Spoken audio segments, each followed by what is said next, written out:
Hi everybody and welcome to today's Art of Procurement podcast. I'm Philip Eidson, the founder and managing director of Art of Procurement. And today's podcast is part of a special 2-week series. It's our second annual sponsored Startup and Growth series, where we aim to shine a light on the early stage and growth companies who are changing the way that leading procurement teams are driving outcomes that truly align with corporate objectives.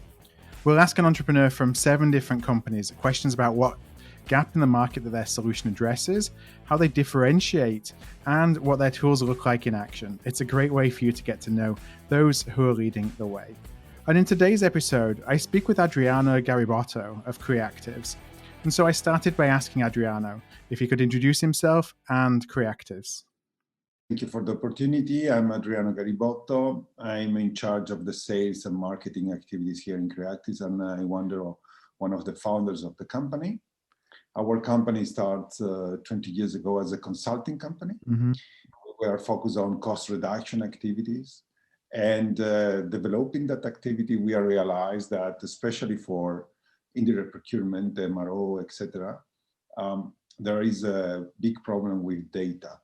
Because when you face big multinational companies, this kind of data is normally stored in purchase order. Mm-hmm. Invoices, and the relevant information inside there is unstructured. What that means, the descriptions contains a lot of valuable information that cannot be exploited very easily. So if you do by hand, you have a long journey. So we realized that to make possible to, at the time, deliver cost reduction activity based on deep knowledge about what the companies bought in the past, and so define how savings can be reached, mm-hmm. We need to empower the capability to understand the data. And this is the transformational, is the tipping point in our story, where we change completely our company. We realized that we were able to provide software to make possible that.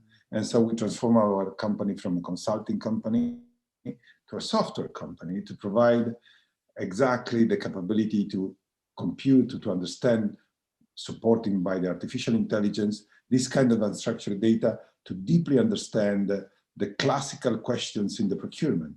From what I buy, from whom I buy, what price I buy, for what I buy. And so having these answers is absolutely possible to improve processes, to get the savings and all the things that are in the core activity of the sale, of the procurement.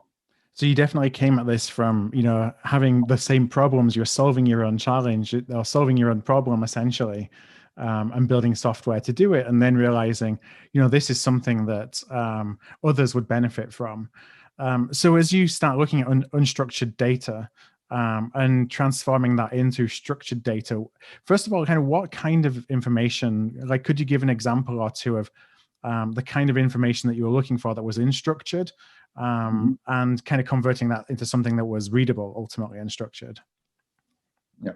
So most of the time, speaking about a large organization, they have the process of the procurement based on the ERPs. So the ERP has their own processes, especially large companies. Most of them, they are based on SAP MM module. So,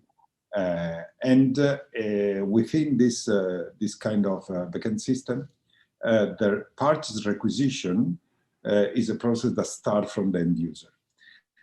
What the end user is able to describe his own need. So he knows perfectly what he needs, but he is able to describe in his own language. Mm-hmm. So this is exactly where comes the problem. So the people tends to feed in the description of the item that they need the possibility to describe as much as possible information in there. Yeah. And this kind of problem is specific on the procurement, because from the point of view of the restriction of the space, what you fill in there is not exactly something that anyone can understand. Mm-hmm. You need a knowledge in your mind to understand what is written there. And this is a quite specific problem from the perspective of the artificial intelligence, because natural language processing is part of the solution, but not all the part of the solution, because we are not speaking about a real natural language. Right. We are speaking about a cryptic language, plenty of codes, a way of say, contractions, jargon of the company, etc. So this is a challenge, how an artificial intelligence can transform this cryptic and let me say, only expert can read in with the possibility that an automatic machine can do for yourself. So this challenge is exactly what we address with our artificial intelligence, because in there is the information. So there is exactly what the people has bought. Yeah. And the next step in this story is, okay, to know exactly what I need to categorize. And the categorization, the structure of the categorization is crucial, again, because a granular categorization make possible to make real good analysis. So if you have a categorization generic, like electronic materials, it's so vast that you cannot understand nothing about what is in there, really. You need to have apples with apples, pears with pears, bananas with bananas, and not generic categories like vegetables. And again, the challenge for the artificial intelligence is how to address the right category, granular category, to each line. Because it's only in that way that then later on, with any kind of data presentation tool or business intelligence tool, you can make real analysis of the data and comes to conclusions and address initiatives of savings. So would the tool then look at, let's say it's a line level description, and that can be for a screw, let's say, and it's written in a certain way, and 10 people have keyed that in a different way.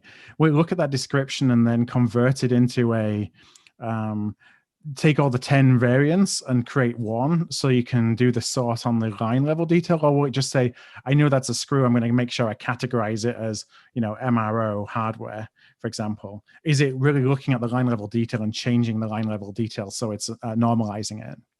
Yes, we need to know that we are speaking about a screw DIN 931. Right. And that's it, because this kind of screw is different, completely different from another kind of screw. And so if you put all together in the screws, generally speaking, or worse, in MRO, you get nothing. Right. So, and then the enabler factor of any initiative is the fact of the possibility to identify the items. The identification, not only the categorization, is an enabler factor. Because what you said before, when we speak about screws, at the end of the day, you want to compare, if we're speaking about the same screw, so an M60 per 12 right. galvanized, so I can compare. But I cannot compare a 12 per 60 with 15 per 80. Makes no sense. So identification is a step forward, and is based again on the possibility to extract from the unstructured information what we call technical attributes. And extracting those technical attributes and normalizing those technical attributes, these technical attributes can be used to aggregate information. So I can put in common screws with tornillos in Spanish, with vite in Italian, with vie en français, etc., etc. Yeah. So all together, written in different languages, written in Chinese, etc., are exactly the same screw. Interesting. And I know that has been paid at different prices from different suppliers. There is a lot of advantages here. Think about the risk management and the disruption of your supply chain. If you have this kind of capability, you know exactly what can happen to you if you have a disruption of your supply chain. If you are too generic and you have a global categorization of your supplier, you really don't are able to really understand what is going there and what kind of risk you are facing. Now, can you apply that the tool doesn't care whether it's a screw or if it's buying some training or some consulting. Like you apply the same logic to whatever you buy as an organization. It doesn't necessarily have to just be something that's a physical product, that's in a plant or in a warehouse. Yeah, absolutely. And can be also a service. Huh? Yeah. And is a matter of fact that for the service perspective, there is a lot of, let me say, bad information inside of the system. So the people tends to be so generic on the service side. Mm-hmm. But having these capabilities is possible to improve the quality of this information. And services, most of the time, is 50% of the spending on the 20%. So right. we think about the 80% should be direct procurement, etc. The 20, the tail or the C-SPAN or whatever you want to call them, is more or less 50 materials and 50 are services. Mm-hmm. So services is again relevant, okay?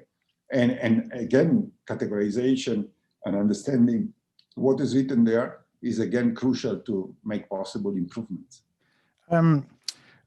How do you think about the role of the human, in making the data as usable as possible? So, and the reason I ask that is because, it's still, you think about AI, there's still a human element to making sure that the data is good and it's usable. It's not necessarily all machine based. And certainly the machine gets trained, it gets more intelligent as it runs through data sets. But what's the role of a buyer or a data scientist or whatever the role may be within an organization to make sure that the machine is truly doing its job? For sure, in the training phase of the artificial intelligence is crucial, because the artificial intelligence cannot deduct information that doesn't exist in a implicit or explicit way that can be replicated by a reasoning. Mm-hmm. So there are parts of the information that are only in the mind of the reader, and this cannot be invented by any machine learning right. system. And there is no magic. So, and what cannot be retrieved from the data itself has to be retrieved from the mind of the user. So, mm-hmm. And this is exactly the challenge: how to make possible that a system can understand exactly the points where the contribution of the human being is crucial. I'm saying that because otherwise the training of the artificial intelligence is an endless activity. But you have to have a system in place that is really capable to understand where the contribution of the human being is necessary, take in this contribution using an interface that make possible to collect in an easy way, and then achieve the precision of the categorization that is needed from the starting point of view. This is from the setup perspective. Yeah. From the continuous activities, the situation is different, because artificial intelligence can be trained by the user. So every time a user make a choice, the artificial intelligence can be automatically updated. So there is a solution that we call crowd learning. So we learn from the crowd of the user. So every time a user make a click, the system understands that this is a novelty and can introduce this novelty inside of the algorithm by itself. This is an expected behavior from the artificial intelligence. Right. The previous one is more crucial because most of the time, generic structure of artificial intelligence tend to be sold as a magic box where you introduce data and you have the outcome, and inside there is a magic that say, okay, I have understood everything. This is not true, especially when you speak about very specific things that has a kind of jargon that is most of the time used only inside of that company. Right. So if you are not belonging from that company, it's impossible to reach it. Now, as listeners are listening to this and thinking, this is a challenge that we definitely have, and are probably imagining right now what is possible if they had structured data out of, coming out of kind of invoice level because of all the challenges we have when we're doing spend analysis. What's the best way for them to start to engage? Do you work with folks on a pilot or a proof of concept that looks at a particular data set or a location, or kind of how does that typically work? First of all, speaking about artificial intelligence, there is a counterintuitive situation where to be more effective and to be more cheaper, you need more data. So any kind of reduction of the scope is against the efficiency of the process. Yeah. Okay. So more data you have, better it is. So if you compute the cost of each line, the unit cost increases rapidly depending on the quantity of data you need to compute. So the difference, to give you a flavor, the difference between to compute 100,000 lines and 1 million of lines is a relation 1 to 10 in terms of, also in terms of cost, okay? The unit cost to compute. So, for that reason, make a proof of concept in a reduced scope of data is against the quality of the POC itself. Okay, make no sense statistically speaking.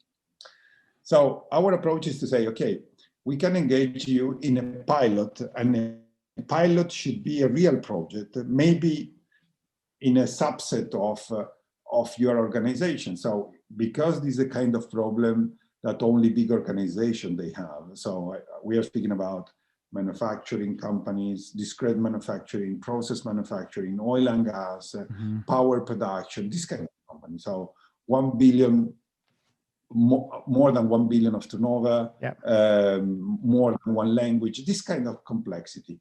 So in this case, you can say, okay, well, we can start with, I don't know, EMEA operations. So this is a kind of pilot that makes sense. And makes sense also from the perspective of the client because they can get a real value. So we do not need to prove the technology. If you want to have a proof of technology, please speak with some reference call to a real client and you can say, okay, this guy said to me that the system is working. I have no doubt. It does what it says. What I say. So, but if you want to really test on your data, makes sense to make a pilot. So make a pilot where you can get real value. From the commercial perspective, our approach is an approach based on a setup phase that can be more or less reduced depending on the kind of vertical we are speaking about, and a recurrent fee, so a SaaS mode at the end of the day. So this is the commercial approach. It's not based on headcounts. So normally all our applications are for an unlimited quantity of people that can use. Is a corporate SaaS fee that is related mostly on the quantity of data we need to manage inside of the machine. So how large and how many languages you need to deal with and how many ERPs are connected with. These are the drivers of the cost here. And so if anybody would like to reach out and connect with you and just learn a little bit more about how they could get started, or just a little bit more depth, the things that we didn't get to cover in the conversation today, what would be the best place for them to go to? Well, absolutely. On our website, creactives.com, you can find all the information about the products, and you can write directly to info@creactives.com, and will be contacted immediately by a commercial representative of us. We have offices in Spain, in France, in Germany, in UK, and in Italy. We serve practically 80% of our turnover outside of Italy. We have clients in US, in South America, in Far East, everywhere. So we have a worldwide coverage from the client support perspective. Okay, great. Well, what I'll do is I'll include a link to the website in the show notes page for today's episode. So listeners can go to artofprocurement.com/podcast or artofprocurement.com/startup series to find today's episode with Adriano, and find the link directly to Creactives there. So I want to thank you, Adriano, for spending some time with me and explaining the challenge that you're solving. It's been much appreciated. Thank you, and salute everybody. Thanks for tuning in to this special Startup and Growth series. To listen to the entire series and for the show notes page that accompanies each episode, please go to artofprocurement.com/startup series. That's artofprocurement.com/startup